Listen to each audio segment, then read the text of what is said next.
Thank you, Joe, both for that introduction and for inviting me. Thanks also to Steve W.E.B. For doing so much to sort of ease my arrival here. And thank you all for coming on this very, very dreary Wednesday, though sunnier weather might have kept you away from here, so maybe I'm lucky. My lecture for this evening is derived from a current book project I'm working on, which is a study of the mixed race literature published in this country. I was excited about the invitation to speak here for many reasons, not least of which the opportunity that it provided me to think at greater length about a connection that, in the larger project of which this is a part, will probably receive at most a few paragraphs. And that is the connection between the writing of Mark Twain and his contemporary, on whom I am concentrating a good deal more, Charles Chesnutt. I was quite struck in thinking through their affinities, and I'm hoping you will be as well. Forgive me if this lecture appears a little like a hodgepodge, but as I'll try to convince you through examining Twain's biggest hodgepodge, hodgepodges aren't always so bad. Okay, so I'll begin. I'll be talking for about 40 minutes or so just to prepare your expectations. So although now an established fixture in the American literary canon, Mark Twain's 1894 mixed-race novel, Pudd'nhead Wilson, was, for a long time, among his least esteemed works. Set decades before the Civil War, the novel's plot revolves around the swapping of two children in their cradles. Rather than risking her son someday being sold down the river, Roxy, an enslaved woman light enough to pass for white, exchanges him, her son, who is also white passing, for the master's son, and just like that, the master becomes the slave and vice versa. Sounds like an interesting premise for a story, one well poised to showcase the flimsiness of the racial distinctions of Twain's era, but early readers thought differently. For most of the novel's detractors, its erratic plot was the main gripe. Even as recent as the 1990s, we still find one prominent critic disparaging the book as, quote, all but unreadable, convinced that, quote, sense cannot be made out of it. Okay. Of course, this view today appears heretical, for, as I've suggested already, the novel's reputation is now secure. But I want to ask, has it been redeemed on the right grounds? Some scholars in the redeeming camp have based their arguments on claims about the novel's formal coherence, but that won't do. The novel is, in fact, a hodgepodge. How could it be otherwise given its origins? I haven't time to take you through the detailed history of the novel's chaotic composition, but let it suffice to repeat the author's own description of the process as, quote, a kind of literary Caesarean operation. And this is me again, one in which a tragic murder mystery about slavery was extracted from a freak show farce about Siamese twins. The most persuasive redemptive interpretations have let the novel's disorderliness stand. For example, the editors of the essay collection most responsible for Pudd'nhead Wilson's rehabilitation, in true 90s fashion, declare themselves as inclined to, quote, seize upon the text's inconsistencies and contradictions as windows on the world of late 19th century American culture, end quote. More recently, and more provocatively, I think, Melissa Daniels-Roderkus has argued that, quote, Pudd'nhead Wilson features a blend of realistic and romantic genres to subvert the racist fantasies and mythologies undergirding slavery and African American identity, which is, in my opinion, this is her talking, a compelling reason to view the novel as a work of African American literature. While I am not willing to go so far as to classify Pudd'nhead Wilson as a work of African American literature, I do believe that its untidiness is best understood within a longer history of attempts to write about mixed-race characters seriously, under a racial order increasingly intent on thinking in the either-or terms of black or white, terms that practically eliminate any space for those racially in between. Such disorder in mixed-race fiction is, I believe, directly the result of its subject matter. In a world pathologically obsessed with racial purity, mixed race is an oxymoron, a contradiction in terms. By way of illustration, I'd like to consider Charles Chesnutt, one of Twain's contemporaries who was also trying to depict the dilemmas of mixed-race people seriously without, as one older scholar, Penelope Bullock, claimed of other writers of the era, using them as an instrument for a cause, pawns in a propaganda game rather than representations of real people worthy of attention in their own rights. An author much more sustainedly concerned with the absurdities of racial discourse at the turn of the century. For Twain, the mulatto's predicament was somewhat passing interest, but for Chesnutt, it was his life. Chesnutt offers an avenue toward viewing Pudd'nhead Wilson less as the haphazard product of an aging writer looking to make a quick buck than as an experiment in literary form impelled by the complexities of its subject matter. Now to Chesnutt. Charles Chesnutt occupies a special place in American literary history and of African American literary history in particular.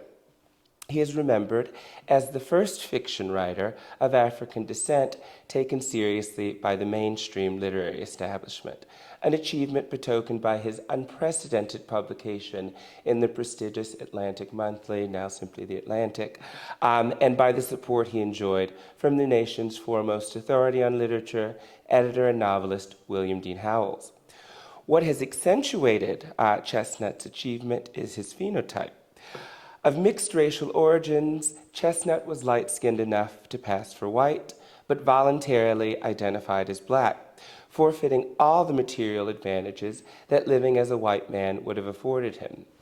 Now, that special kind of veneration began in his own time, more among black commenters than among white. For a white writer such as Howells, the fact that this laudable fiction came from someone of African descent in the first place was the thing worth admiring. For W.E.B. Du Bois, by contrast, it was the fact of Chesnutt's being light enough to pass for white, yet choosing not to, that was remarkable. In his eulogy, Du Bois, in effect, accuses Chesnutt, albeit admiringly, of having passed for black, a white martyr who sided with the black underdogs. The tendency to lionize Chesnutt for his self-denial has only intensified in the generations after Du Bois's, but it has lost virtually all the nuance of Du Bois's eulogy. In explaining that Chesnutt voluntarily threw his lot in with black people, yet did so critically, mindful of the, quote, absurdity of this artificial position and refusing to admit its logic or ethical sanction, Du Bois helps to remind us that for Chesnutt, the decision was anything but a foregone conclusion, anything but a blind capitulation to the logic of one-dropism, the idea that one drop of black makes you black. Chesnutt is routinely held up as an exemplar of black accomplishment today, and while certainly redounding to his credit, this positioning misrepresents him by papering over the ambivalence to which Du Bois alludes and which abided with Chesnutt in his life no less than in his work. It is not incidental that Chesnutt, a man 7/8 white, wrote, though not explicitly in this case referring to himself, that, quote, it is only a social fiction, indeed, which makes of a person 7/8 white a Negro. He is really much more a white man. And Chesnutt's language here closely resembles Mark Twain's description of Roxy's son, born valet de chambre, who once switched becomes Tom Driscoll. Twain writes, her child was 31 parts white, and he too was a slave, and by fiction of law and custom, a Negro. Rather than deifying Chesnutt for the heroic self-denial he demonstrated in identifying as black, I want to spend some time dilating the deep ambivalence the writer associates with such a decision. Indeed, most of his mixed-race protagonists, like those of his contemporaries, ultimately renounce the option to pass for white. But his work is singular in its commitment to showing that this decision was neither easy nor unequivocal. Whereas for other writers, and Mark Twain included, it was a simple moral choice between heroism and cowardice, between solidarity and selfishness. The problem becomes for Chesnutt a dilemma between self-determination and self-sacrifice, one he himself faced at the age of 17 when he very nearly opted to pass himself. In The Wife of His Youth, Chesnutt's much anthologized story of 1898, he puts the dilemma in this way. That was Du Bois, by Du Bois. Okay. We people of mixed blood are ground between the upper and the nether millstone. Our fate lies between absorption by the white race and extinction in the black. The one doesn't want us yet, but may take us in time. The other would welcome us, but it would be for us a backward step. I follow a few other critics who have traced this ambivalent strand throughout his oeuvre, and at times my analysis overlaps with theirs. But I want to spend some time here showing how Chesnutt's effort to give the mixed blood an identity worthy of intrinsic interest and sympathy apart from the miscegenation question, and there I'm quoting William Andrews, the scholar probably most responsible for resuscitating Charles Chesnutt, how what he describes in this way turns into much more than simply a sociological concern. I want to demonstrate how creative he had to be to show the literary innovation impelled by this ambitious venture to write, as he says, quote, along the color line, rather than on either side of it. Precisely the kind of innovation I'm claiming Mark Twain was moved to pursue in his own mixed-race fiction. The enterprise of making room for biracial people in the house of fiction, Chesnutt, like Twain before him, understood, required building with different tools. Such tools helped these authors found a literary tradition of mixed-race writing predicated on the certainty that notwithstanding the commonalities among the sorry lots of people, of all people of African descent, biracial Americans faced distinct challenges, which is not to say worse challenges, in this racial order. In Chesnutt's case, it's when critics overlook that this group was his primary focus, when, in other words, they refuse to take him on his own terms, that they end up deprecating him. Now, the conviction that I've attributed here to Chesnutt is not merely speculation on my part. Chesnutt expressed it outright. In an essay called Postbellum Pre-Harlem, I love that title, Chesnutt explains, quote, substantially all of my writings, with the exception of The Conjure Woman, have dealt with the problems of people of mixed blood, which, while in the main the same as those of the true Negro, are in some instances and in some respects much more complex and difficult of treatment in fiction as in life, end quote. He was keenly aware of these problems because they were his own. His journals teem with outrage over the opportunities unjustly denied him. For example, he says, I would think very meanly of myself if I didn't consider myself better than most of the white men I have met. Right? And they also bewail the alienation and loneliness to which neither nor status in an either-or racial dispensation condemned him. He says famously, I am neither fish, flesh, nor fowl. I'm too stuck up for the colored folks and, of course, not recognized by the whites. These are among the central themes permeating the sympathetic strain of mixed-race literature in the 20th and the 21st centuries, and they originate in the 19th with Chesnutt and, albeit to a lesser degree, with Mark Twain. Although Chesnutt's ambivalence about the ethicality of passing is subtle enough to overlook in his fiction, to which I'll turn in just a moment, it is less so in his nonfiction.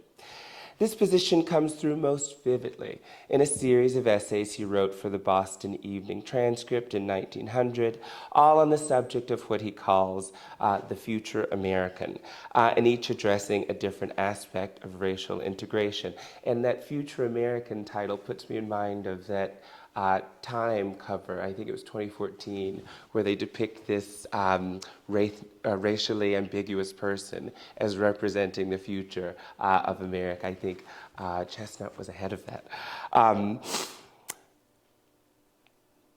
Each of these essays, as I mentioned, addresses a different aspect of racial integration. In the second of them, provocatively subtitled A Stream of Dark Blood in the Veins of the Southern Whites, which I'm sure they were thrilled to read, Chesnutt asserts, quote, more than one of the best families of Louisiana has a dark ancestral strain. He goes on to tell of one woman of such a family who has, quote, been known upon occasion when some question of the right or privileges of the colored race came up to show a very noble sympathy for her distant kinsman. Readers familiar with Chesnutt's own decision about his personal racial identification might be primed to expect him to reproach this heiress, quote, just exactly 5 generations removed from a Negro ancestor, with dereliction. But instead, he blames the racist society in which they both live for essentially muzzling her and her ilk. Quote, if American prejudice permitted her and others to speak freely of her pedigree, he speculates, what a tower of strength her name and influence would be to a despised and struggling race. Later in the essay, he more directly exonerates his fair-skinned brothers and sisters. And here's the quote, if you want to read along with me. If they could speak of their origin without any unpleasant consequences, it would be a handsome thing for the colored race. That they do not is no reproach to them. They are white to all intents and purposes, even by the curious laws of the curious states from which they derived their origin, and are in all conscience entitled to any advantage accompanying this status. So Chesnutt refuses to castigate these people for availing themselves of the social advantages that their phenotypes afford, even if he had been less indulgent with himself. While the wife of his youth presages the sacrifices that mixed-race people would endure in what Ryder, the main character, calls their extinction in the black race, Chesnutt's earlier story, The Sheriff's Children, pictures those sacrifices, and in the most terrifying Gothic terms. There, a mixed-race man, Tom, accused of murdering an elderly white man in a small town in North Carolina, is on the verge of being lynched, burned alive, in fact, by racist vigilantes. The all-white lynch mob, convinced that the unfirmed offense merited something, quote, beyond ordinary justice, insists that they have got to do something to teach the N-words their place, or white people won't be able to live in this country. The local sheriff intervenes in the name of due process. While barricaded in the county jailhouse with the suspect, the latter takes him by surprise and holds him at gunpoint long enough to reveal that he is his son from a former slave whom he sold down the river, simply over a lover's spat and plantation debts. Before Tom can pull the trigger, the sheriff's other child, his daughter, shows up and shoots Tom, wounding him but not fatally. They leave Tom in the cell bandaged up, and the two retire home where the sheriff thinks non-committally of ways of making amends. When the sheriff returns to the jailhouse the next day, however, he discovers a corpse. His ill-starred son having removed the bandage and bled to death. Aside from Chesnutt's device of having a white sister unwittingly murder her mixed-race half-brother, the author's somewhat heavy-handed way of underscoring that slavery distorts even the most fundamental of human relations, and Twain's analog in Pudd'nhead is a son selling his own mother down the river, the plot of The Sheriff's Children is quite simple. Chesnutt packed the action into the dialogue instead. In Tom's account of his miseries, he stresses the excruciating injustice of living, quote, free in name, but despised and scorned and set aside by the people to whose race I belong far more than to my mother's. What critics have failed to acknowledge in Tom's lamentation are the loud echoes of the plaint of Mary Shelley's famous Creature.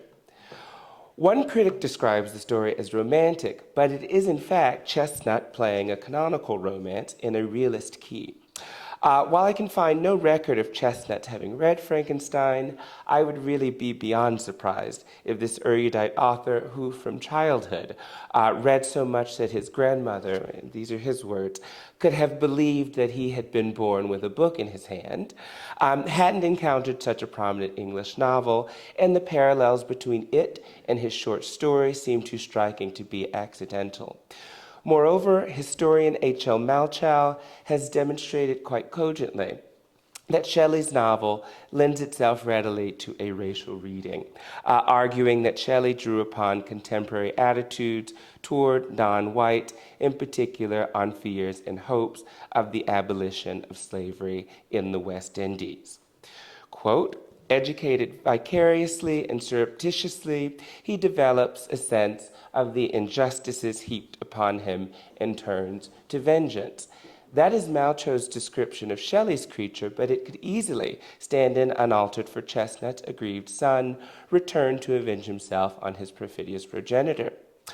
As for Shelley's eloquent monster, in whom, quote, sorrow only increased with knowledge, education does not serve to improve Tom's condition, but rather teaches him his irremediable alienation.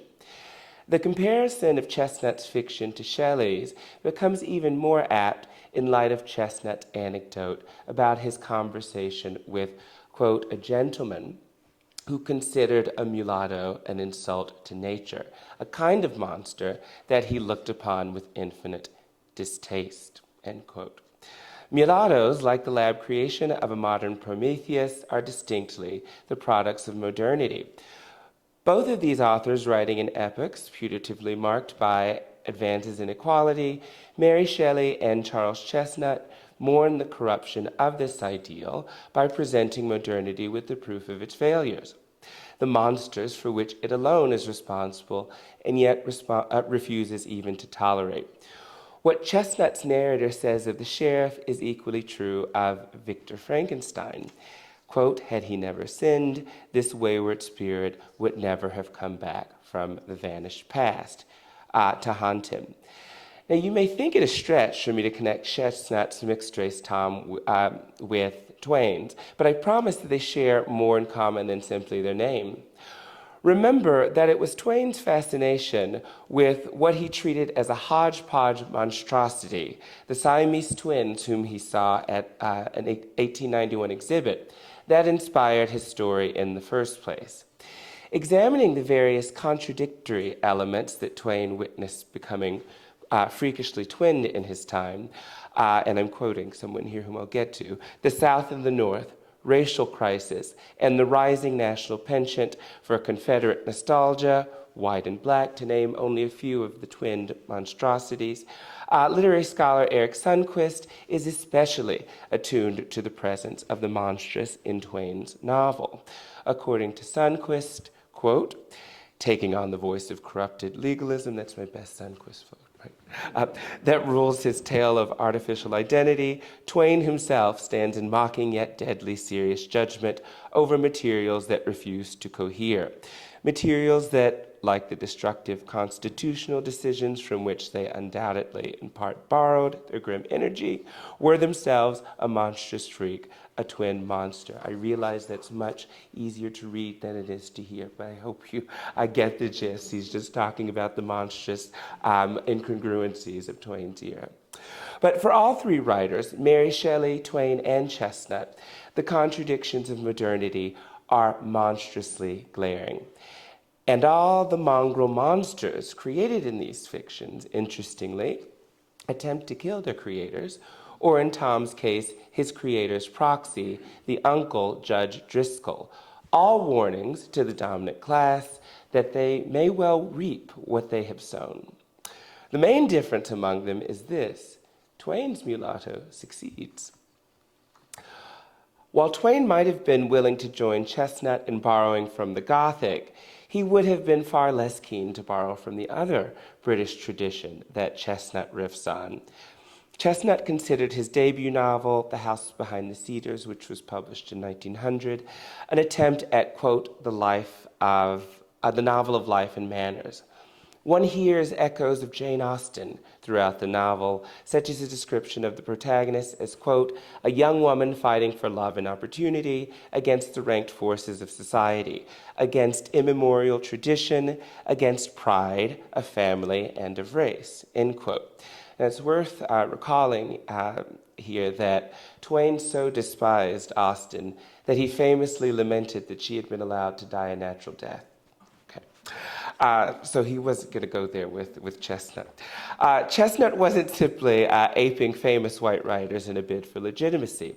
On the contrary, this intertextual strategy demonstrates to white readers that the kinds of stories they had been telling themselves about themselves applied equally, mutatis mutandis, to mixed-race people in the U.S.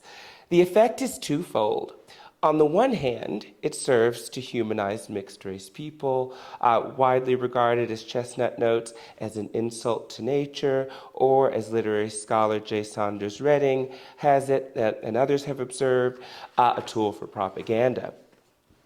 On the other, it shows that literature about mixed-race people is assimilable into the larger Western tradition of letters. By extension, mixed-race people were, for him, assimilable into the Western populace, if not altogether the future American. Now, as Chesnutt suggests repeatedly, class conflict, traditionally one of the primary engines of the plot in the genre of the novel, is analogous to racial conflict in the U.S. So race is the new class for Chesnutt in fiction. In postbellum pre-Harlem, for example, and this is almost a century before Isabel Wilkerson would venture a similar claim, he observes, caste, a principal motive of fiction from Richardson down through the Victorian epoch, has pretty well vanished among white Americans. Between the whites and the Negroes, it is acute and is bound to develop an increasingly difficult complexity, while among the colored people themselves, it is just beginning to appear. The widening socioeconomic inequalities characterizing Chesnutt's era may lead one to doubt the connection he draws between American anti-aristocratism, there we have it, and equality among whites, but one could understand this hyperbolic optimism about class as Chesnutt's attempt to emphasize how greatly race and racism have come to determine relations in this country. You can tell I'm not used to lecturing after 7, so, all right. All right. What would it mean for Chesnutt to discover in Jane Austen, or more generally, the tradition of the novel of manners, an analog for thinking about the dilemma of mixed-race people in the Reconstruction era U.S.? On reflection, the parallels seem quite compelling.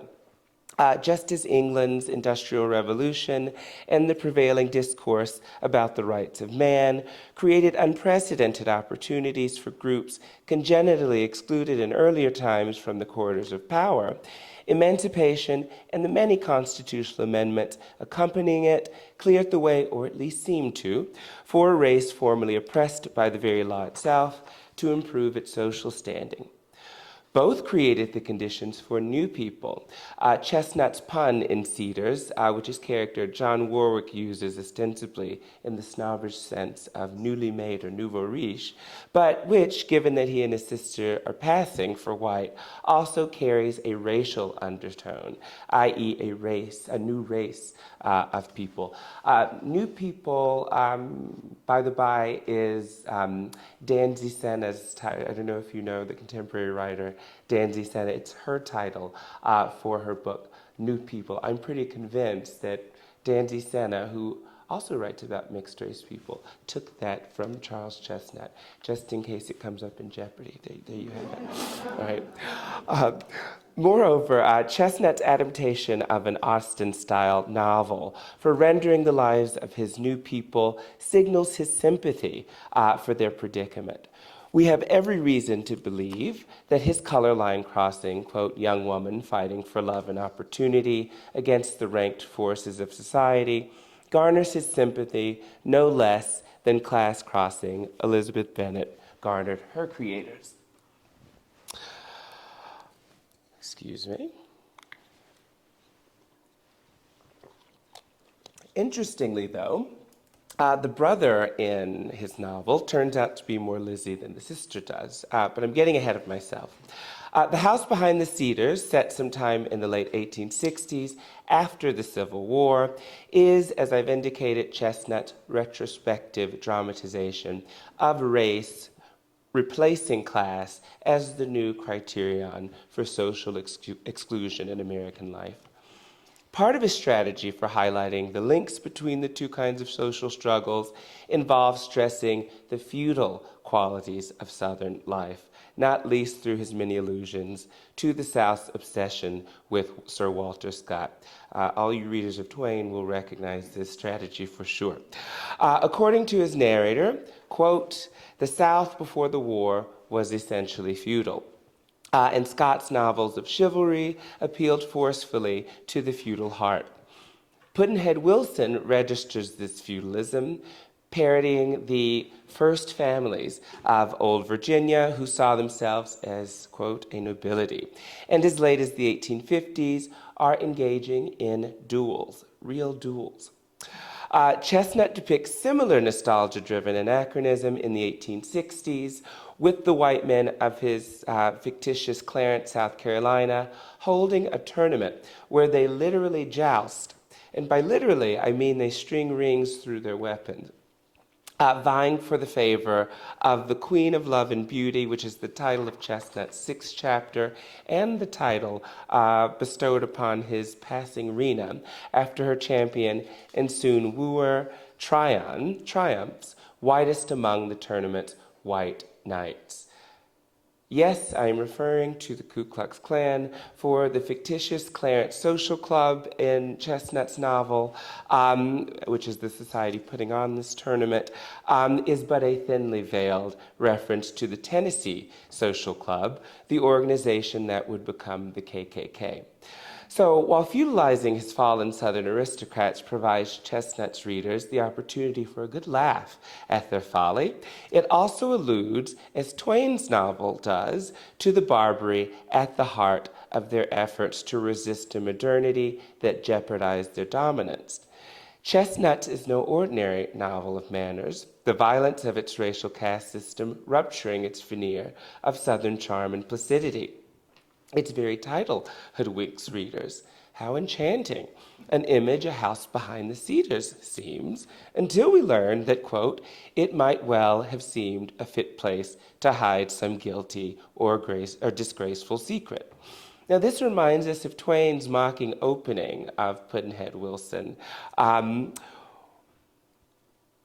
where he gives us this description of Dawson's Landing, possessing, quote, the snug little collection of modest one and two story frame dwellings. And that is far from the extent of both Chesnutt and Twain's mischiefs. Beginning the narrative with a, quote, gentleman from South Carolina, first admiring and then following home a young woman, I'm talking about Chesnutt now, strikingly handsome with a stately beauty seldom encountered, we get the impression in House Behind the Cedars that we've opened up yet another courtship novel about white people. Things take a turn when, perceiving that she is being stalked, Rena, quote, quickened her pace in what can only appear a brush with stranger danger. We then learn, between calculated narrative delays and virtually at the same time, that they are not white, at least not according to custom, and even worse, that they are siblings. For his part, Mark Twain disappoints his readers' expectations for a good old-fashioned plantation novel, popular then among Northern and Southern readers alike, for a story propelled by the dark karma of Greek tragedy. Through a mother's loving act to save her son, changing the children in their cradles, she makes it possible for the father's sin of slaveholding to backfire. His own heir consigned to the degraded life of a child, susceptible even of being sold down the river, rather like when Ovid has the perfidious King Tereus, for assaulting Philomela, consume his own son in a pie. You may remember that fun-loving, uplifting story from Ovid. Okay. So why this fixation with the threat of eating one's own? On the one hand, it serves a function similar to that of fratricide in the Sheriff's Children. It demonstrates how a system that separates families can lead to interactions decidedly unfamilial. but understood in relation to both novels' central preoccupation with the consequences of resisting progress, these internecine moments take on an additional meaning. Endogamy, for example, incest, can be viewed as the refusal to expand or the refusal to move on. It is figured so in one of our most famous incestuous texts, The Fall of the House of Usher, Edgar Allan Poe's allegory of the lone romantic genius whose mind turned in on itself for lack of nourishment from without. While I'm not suggesting that Chesnutt borrowed from Poe, though he might well have, the comparison is, I think, illuminating.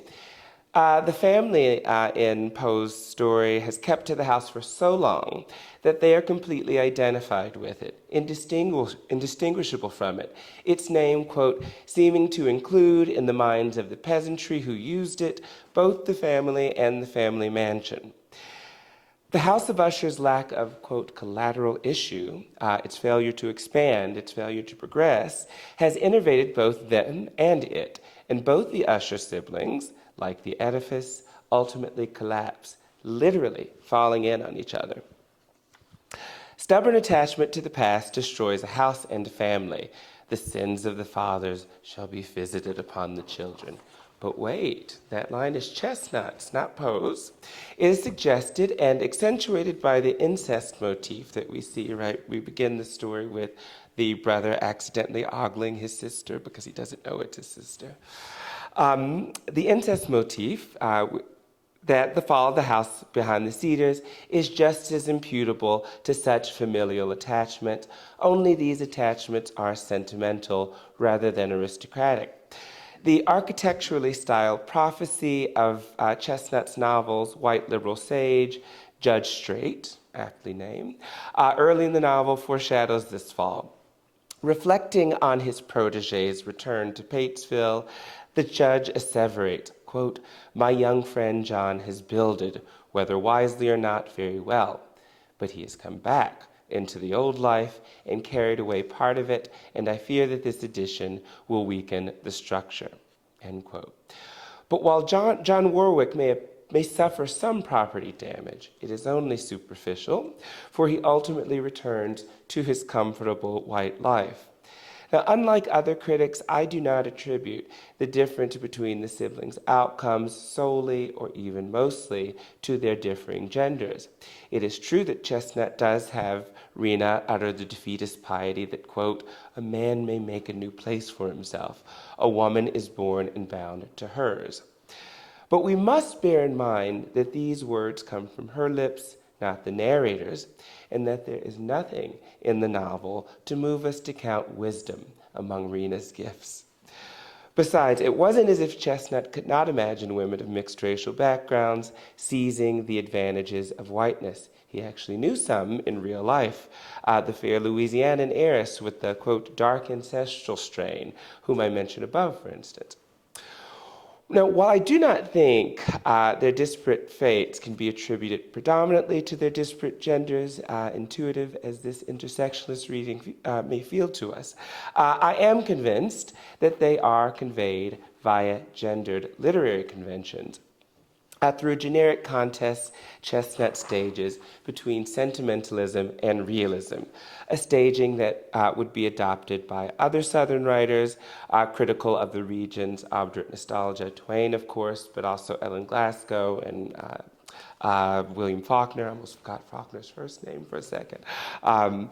Like many readers before me, I understand Rena's story and her character to be plucked from the sentimental tradition, whose heyday was about half a century before the publication of The House Behind the Cedars. It's not uncommon to find critics bashing the novel for its relying on sentimental conventions, just as it's not uncommon to find people bashing Pudd'nhead for its mix of conventions. But I join others in regarding Chesnutt, like Twain's use of sentimentalism, as stemming from his awareness of, I'm quoting that critic now, the important cultural work that genre could perform. Sentimentalism, as I've mentioned, was outmoded by the time we get both of these novels. purely a thing of the past. Even though people were writing in this vein, it was very, very much disparaged by none more than William Dean Howells, who absolutely hated it.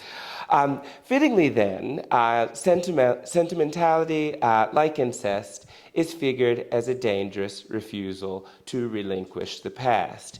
Its opposite, of course, the more modern, progress-oriented realist mode. This dichotomy, as many have noted, is embodied in Rena and her brother, John Warwick, especially after Rena is found out to be somewhat black by her betrothed, and of course he goes away. The tension between these modes emerges after Tryon's proposal, when Rena starts to have, quote, doubts and fears, which is the title of the chapter, about accepting Tryon, out of a high-minded convention that concealing her racial heritage would be wrong.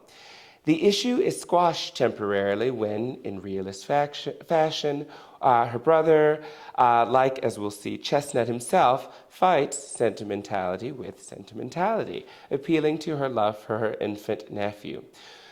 Very well, entreats her brother. Would you not be willing, for his sake, pointing to the child, to keep a secret, your secret and mine and that of the innocent child in your arms?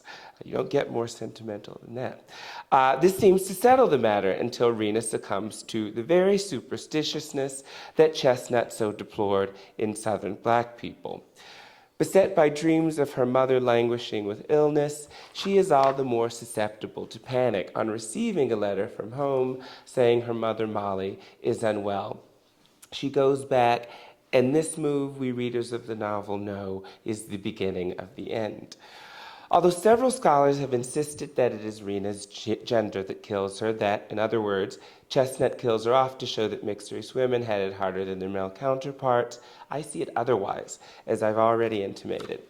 There's every reason to expect that Rena would have been fine had she remained in Clarence. But some might object how cold-blooded she would have to be to ignore her dying mother. Fair. Anticipating this objection, Chesnutt tenders her a less fraught escape route. When her mother magically recovered, John offers her the option of establishing themselves elsewhere, away from Clarence, where they would be strangers. She vows to stay with her people. We simply cannot see this response as an expression of Chesnutt's values, since he everywhere in his nonfiction as well as his fiction disparages, quote, the social fiction which makes of a person 7/8 white a Negro.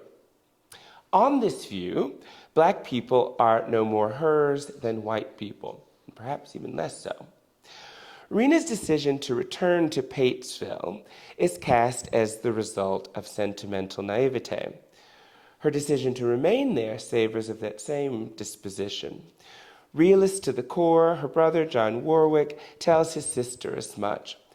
Quote, God is against it. I'll stay with my own people, she protests. In a retort both withering and verging on blasphemy, Warwick sneers, quote, if there is anything to be done so unjust, so despicable, so wicked that human reason revolts at it, there is always some smug hypocrite to exclaim, it is the will of God. Her insistence on forcing the narrative into the sentimental mode structurally excludes her brother Warwick, and tellingly we see no more of him after he resignedly departs from the house behind the cedars, leaving his sister there to her own self-sacrificing devices. John Warwick vanishes from the novel and takes almost all the realism with him. But although the plot from Warwick's departure forward assumes the lineament of courtship romance stark twin, the seduction plot, there are strategic flashes of realism that throw into relief the bootless nobility of Rena's penance with the people with whom she shares about 1/8 of her blood. And bent on sentimental aims, Rena dies a sentimental death. Fleeing two male pursuers, one white, the other blackish, each, if you like, representing one side of her either-or racial dilemma, the atmosphere is a veritable Sturm und Drang. The clouds were dent, I'm quoting here. The woods increase the gloom. There is thunder and lightning, the whole thing, you get it. Fleeing them, she meets her end, and after getting lost in a swamp and falling fatally ill. One critic's observation that, quote, one would be hard-pressed to find a more self-consciously melodramatic ending is right, certainly. But his conclusion that Chesnutt, quote, undercuts both the aesthetic and political project of his work is wrong. For even here, amid all the melodrama and sensationalism, Chesnutt cannot restrain himself from exposing the artifice of the production. There we go. Okay. She saw a huge black snake, harmless enough, in fact, but to her excited imagination, frightful in appearance. The dash emphatically piercing the romantic haze. At every turn, Chesnutt presses us to understand Rena's demise as the result of a distorted imagination, distorted by the arbitrary racial caste system that her brother wisely rejects. Now, it's probably no surprise that we see a similar clash between sentimentalism and realism in Twain's novel as well. On the one hand, as we've seen, Twain parodies the attachment of the first families of Virginia, FFV, as Twain abbreviates it, to an outmoded chivalry that nearly kills them.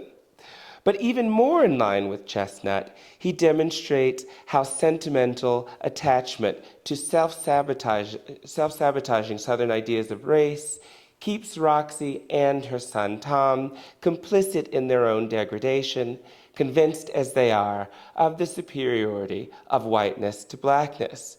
When, for example, Roxy learns that Tom has filed a lawsuit instead of fighting in the field of honor, she blames his cowardice on his blackness. And you can see the quotation here. And you refuse to fight a man that kicked you, instead of jumping at the chance. Pa, it makes me sick. It's the N-word in you, that's what it is. 31 parts of you is white, and only 1 part N-word. And that poor little 1 part is your soul. Replaying the illogic of the one-drop rule, Roxy's diatribe nonsensically portrays whiteness as superior and yet able to be eclipsed in a person's character by even the smallest trace of blackness. Obviously, this doesn't compute. Roxy, though manumitted on 2 separate occasions by white masters in this novel alone, will never be free, the novel suggests, so long as she persists in thinking like a slave. Like Chesnutt's Rena, she will suffer for her delusions about race. And I'm winding down here. So Chesnutt's sympathy for mixed-race people who elected not to accept the unjust portion allotted black people under Jim Crow is ubiquitous in his nonfiction, but as I've tried to show, it is right here in the first novel he wrote, as it is in his shorter fiction. I've been interested in elucidating the more indirect, artistic ways he communicates this fellow feeling in the novel, but in places he's quite explicit about it. Beyond soliciting readerly sympathy, Chesnutt is trying to transform passing and striking out alone, the latter a common feature of upwardly mobile protagonists of the 19th century novel, from a sign of cowardice to a badge, in his words, of, quote, great honor. In a society unable even to answer the question, what is a white man, which is the title, incidentally, of one of his essays, his work presses us to interrogate whether it makes sense to pattern one's life in accord with that society's notions of race, inconsistent and baseless as those notions are. The very same is true of Mark Twain, whose narrator puzzles over the fact that, quote, to all intents and purposes, Roxy was as white as anybody, but the 1/16th of her, which was black, outvoted the other 15 parts and made her a Negro. Just as I've tried to elucidate Chesnutt's complexity in thinking about race, I've also been out to demonstrate the complexity of his craft in doing so, as a way of suggesting that it might help to explain the experimentalism of Mark Twain's PUDD'NHEAD WILSON. My going hypothesis has been that many authors sensitive to the challenge that mixed-race people pose to the prevailing ideas of race, ideas that exerted an overwhelming influence on the shape of society, pushed novelists of the time toward intense experimentation.